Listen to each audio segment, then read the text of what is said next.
We tested 28 melatonin gummies sitting on store shelves right now and found trace MDMA in 3 of them.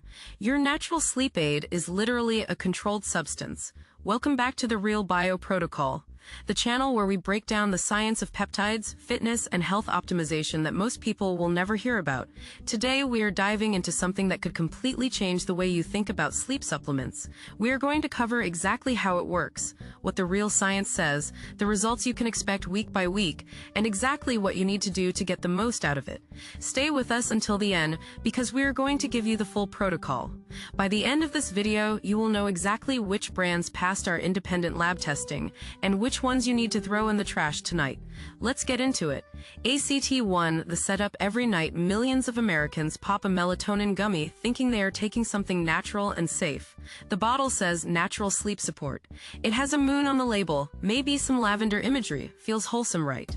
Here's what they do not tell you. The FDA does not test supplements before they hit shelves. They do not test them after either. The entire supplement industry operates on the honor system. Companies pinky promise their products contain what the label says. No verification required. A 2017 study in the Journal of Clinical Sleep Medicine tested 31 melatonin supplements and found that 71% did not match their label claims. Some had 83% less melatonin than advertised. Others had 478% more. But that is not even the scary part. 26% contains serotonin, a compound that can cause serious interactions with antidepressants. We looked at that study and thought surely things have improved in 7 years. They have not. They have gotten worse. ACT2, the science, we partnered with an independent analytical chemistry lab and tested 28 of the best-selling melatonin gummies in America. What we found was genuinely disturbing. 23 out of 28 products contained unlisted compounds. That is 82%. 7 products contained pharmaceutical sedatives not listed anywhere on the label. We found diphenhydramine, which is Benadryl. We found doxylamine, which is Unisom. These are actual drugs being slipped into supplements without disclosure. 3 brands, and I still cannot believe this, contained trace amounts of MDMA precursors, the same chemical pathway used to synthesize ecstasy. How does MDMA end up in a sleep gummy? Cross-contamination at manufacturing facilities that also produce other compounds. Zero quality control, zero accountability.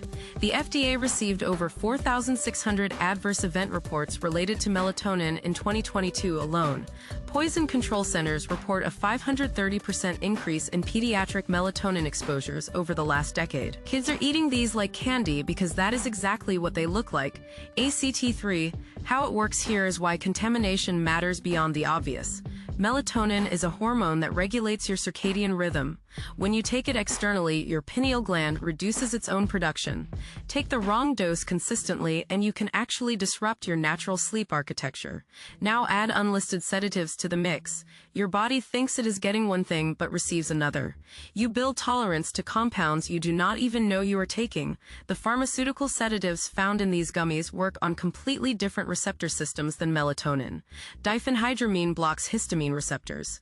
Melatonin activates MT1 and MT2 receptors.